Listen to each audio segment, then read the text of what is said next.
আদা রসুন বাটা দিলাম,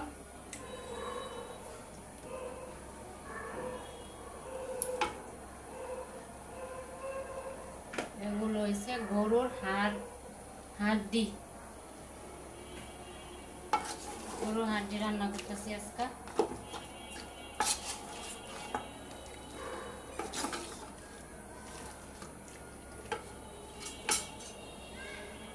আসসালামু আলাইকুম, আমি গরুর হাড্ডির তরকারি বসাইলাম। এই জায়গায় গরুর হাড়ও আছে, গুস্ত আছে, চর্বি আছে, সব একসাথে দিলাম। বড় বড় পিস হাড্ডি, এই যে দেখেন মশলা দিয়ে মাখায়া দিয়ে দিলাম। এই জায়গায় এটি দিয়ে ডাটা দিয়ে রান্না করব। বড় বড় ডাটা, এগুলো বাড়ি থেকে আনছে আমার গাজীপুর কাপাসিয়া, আমার গ্রামের বাড়ি। এই জায়গা থেকে আনছে ক্ষেতের ডাটা। চলেন তাহলে আমার রান্নার রেসিপিটা দেখে আজকে ফিরে আসলাম। আমার গরুর হাড্ডির গুস্ত নিয়ে, হাড্ডি গুস্ত সব একসাথে মিলাই রান্না করছি। ডাটা দিয়ে ঝোল। এখন গরম পানি দিয়ে দিব। ডাটাগুলো আমি কিছুক্ষণ আগে দিয়ে দিছি, কষানি আসছে দেখেন। এখন আমি গরম পানি দিয়ে দিতেছি, একটু ঝোল রান্না করব। 2 দিন ধরে বোনা বোনা খাওয়া হচ্ছে। এখন আমি গরু মাংস দিয়ে ডাটা দিয়ে ঝোল রান্না করছি।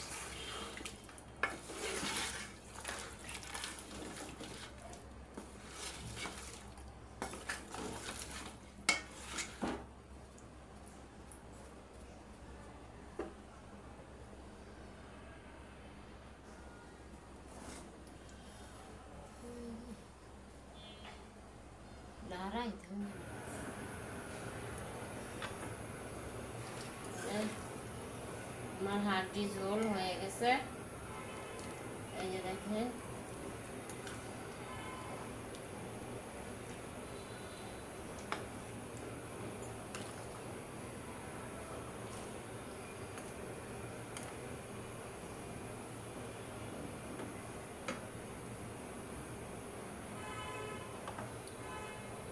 আর একটু লাড়া দিব।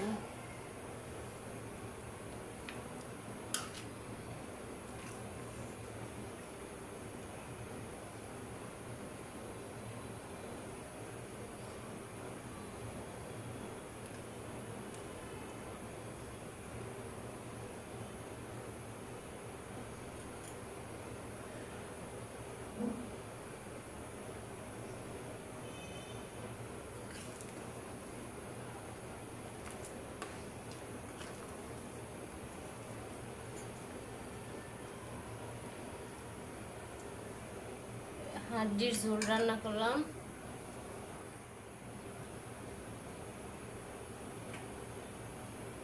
এই যে দেখেন আমার তরকারি হয়ে গেল।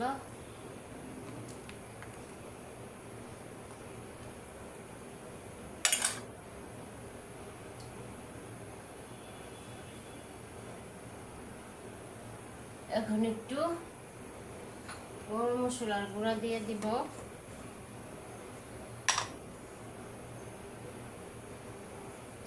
গরম মশলার গুঁড়া, এলাচ দারচিনি সব কিছুর গুঁড়া এটা। এলাচ, দারচিনি, লং, গোলমরিচ।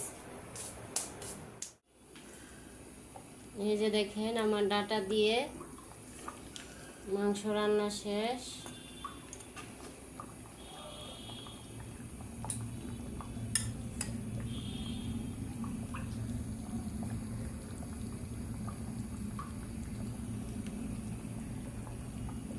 এই পাতিলে দিছিলাম, প্রথমে এই পাতিলে দিছিলাম, পাতিলে একটু পোড়া লাগছে। পাতিলে একটু পোড়া লাগছে পরে পাতিলতে উঠায়া এই কড়াইতে দিলাম। কষানোর সময় অনেকগুলো তো লাড়া দিতে কষ্ট হয়। আল্লাহ হাফেজ।